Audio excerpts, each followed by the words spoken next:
Bismillah, Assalamualaikum warahmatullahi wabarakatuh.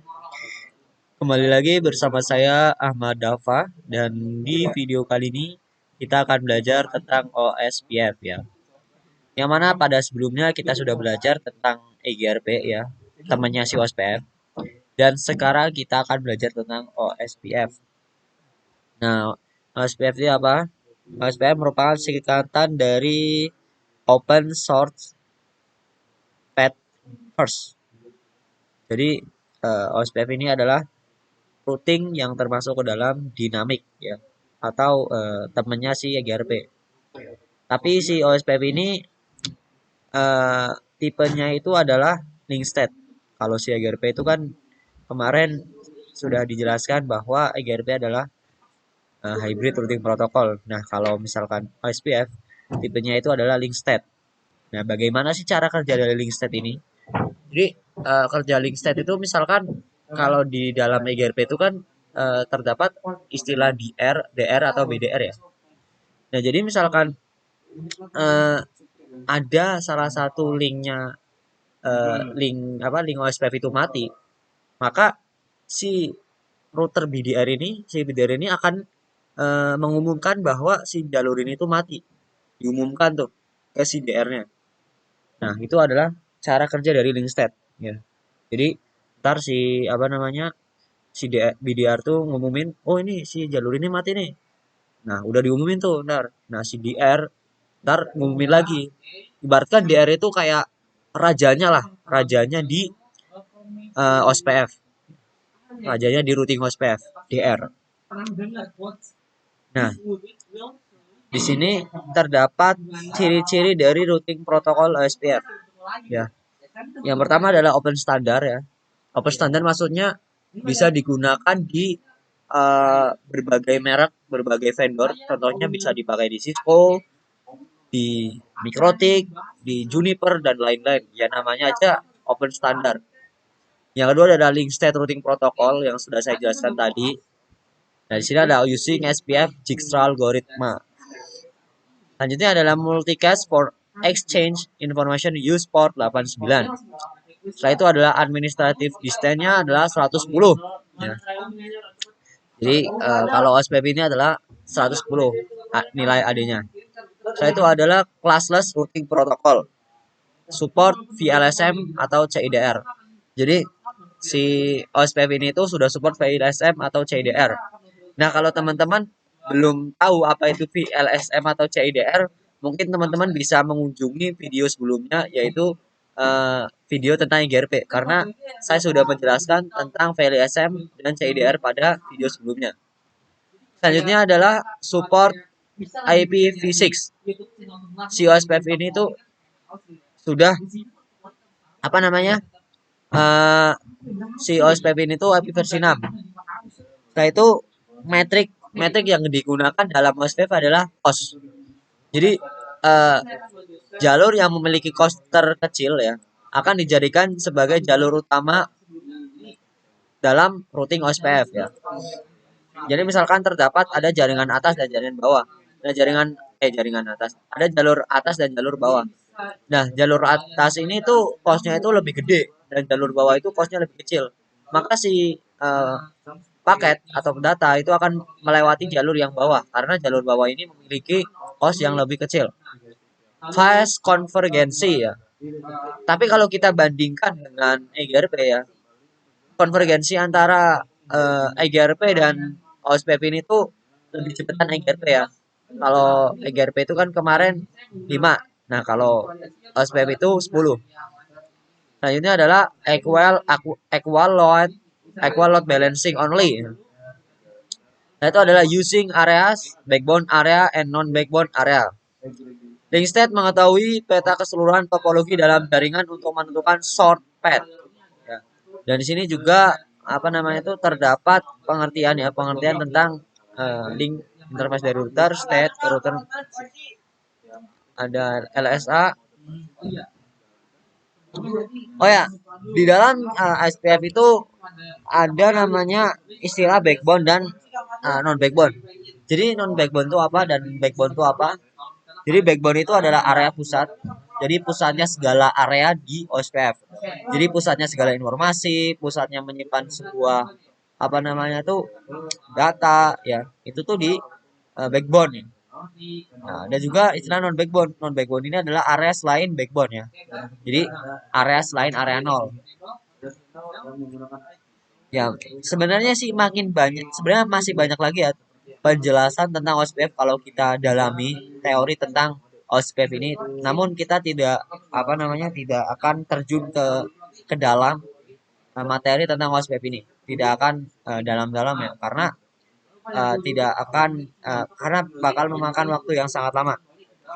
Nah, di sini kita akan mempraktekkan hanya konfigurasi dasar dari OSPF aja gitu. Konfigurasi dasarnya aja. Yang penting adalah kita tahu bahwa bagaimana kita cara mengkonfigurasi OSPF dan kita tahu teori dasar dari si OSPF-nya. Oke, pertama-tama teman-teman buka aplikasi Cisco Packet Tracer. Dan pertama-tama kita butuh yang namanya tiga router ya. 3 router seperti ini. Setelah itu kita colokan, kita hubungkan ketiga router ini ya. Hubung satukan satu sama lain. Nah, kalau udah kita akan konfigurasi. Oh ya, di sini IP-nya adalah 10.10.10.0/24.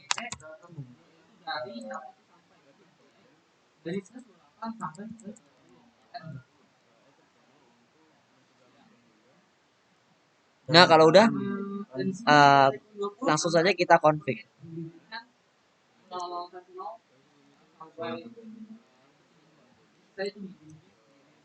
Oke, langsung saja kita config.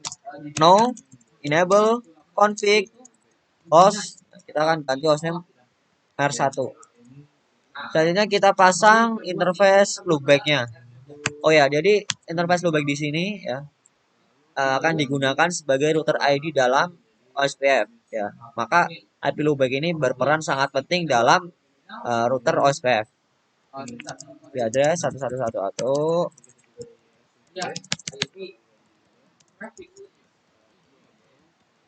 Nah, itu kita pasang IP address di interface fisiknya.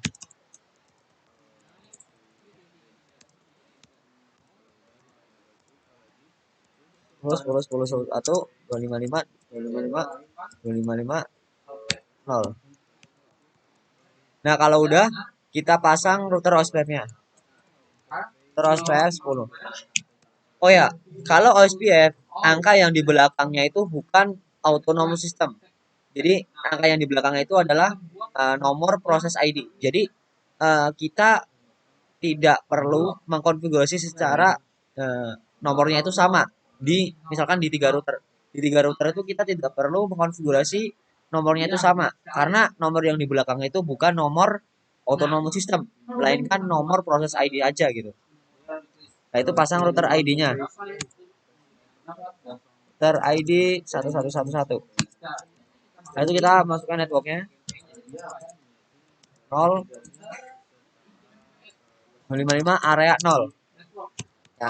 Jadi semua area ini tuh nanti areanya tuh 0. Maksud artinya berarti semua network yang berada di sini tuh masuk ke dalam area backbone atau area 0, oke? Nah, konfigurasinya hanya seperti ini. Selanjutnya yaitu kita pasang di sini.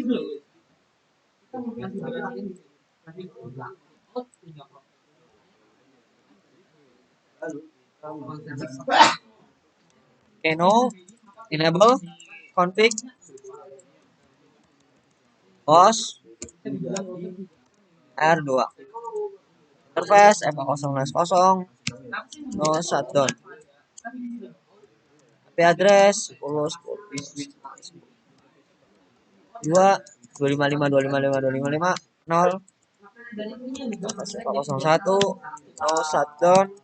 IP address 20.20.21.255.255.255.0. Nah, itu kita pasang OSPF-nya. Router OSPF 10 network 10 10 0 0 0 0 255 area 0. Nah, itu network 0, 5, area 0. Nah, sudah agensi ya, bisa dilihat fast internet. Oh ya, saya lupa di sini saya belum masang apa namanya, router ID ya. Saya belum masang router ID dan belum masang loopbacknya. Oh ya, saya juga lupa untuk IP, untuk memasukkan mengadvertise network satu-satu di router 1. Router router ID 2222. Build or use clear IP.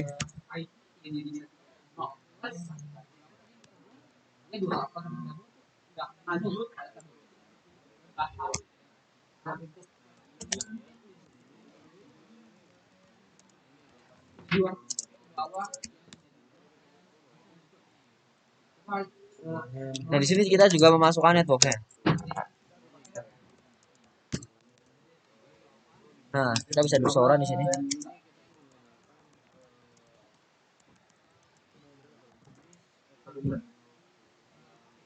Oke, udah.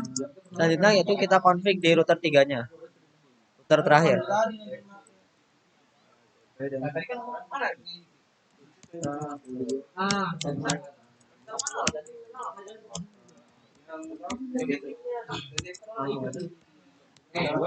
Oh, Saton.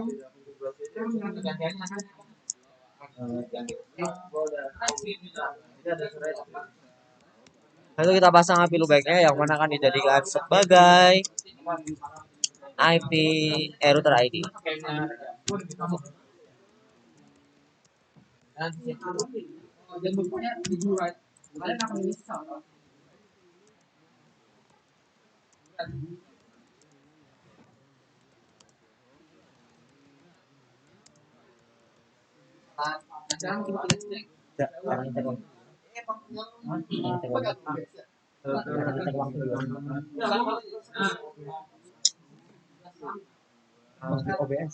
Oke, di sini saya sudah berhasil konfigurasi apa namanya,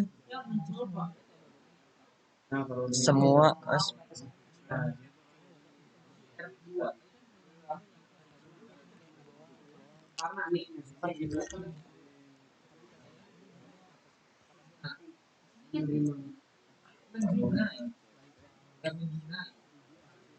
Oke, di sini sebentar guys, saya ada gangguan.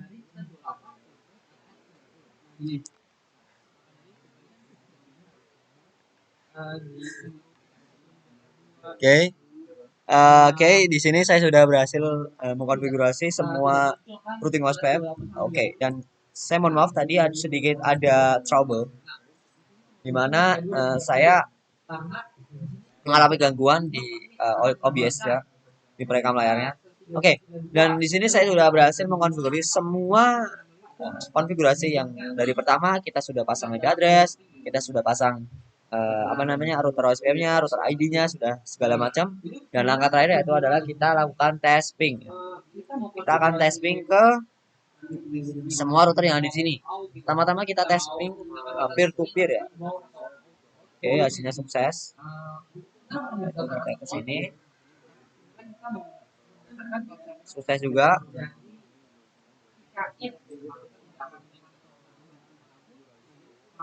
Sukses juga. Oke, sukses juga. Peer to peer ini berhasil. Coba kita tes ping ke sini.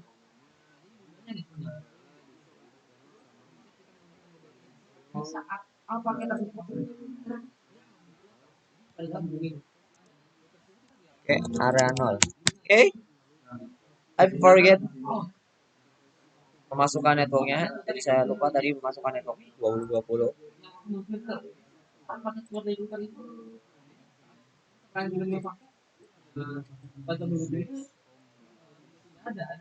Oke, baru loading guys, baru agensi. Oke, hasilnya adalah sukses. Yang menandakan bahwa lab ini tuh sudah berhasil ya. Mungkin itu saja dari saya. Kalau teman-teman apa masih bingung terkait materi lab OSPF ini dan mungkin teman-teman ingin tahu lebih banyak tentang routing OSPF ini, bisa hubungi saya di mana? Di email dan di LinkedIn. Cukup sekian dari Ana. Assalamualaikum warahmatullahi wabarakatuh. Kurang lebihnya mohon maaf. Assalamualaikum warahmatullahi wabarakatuh.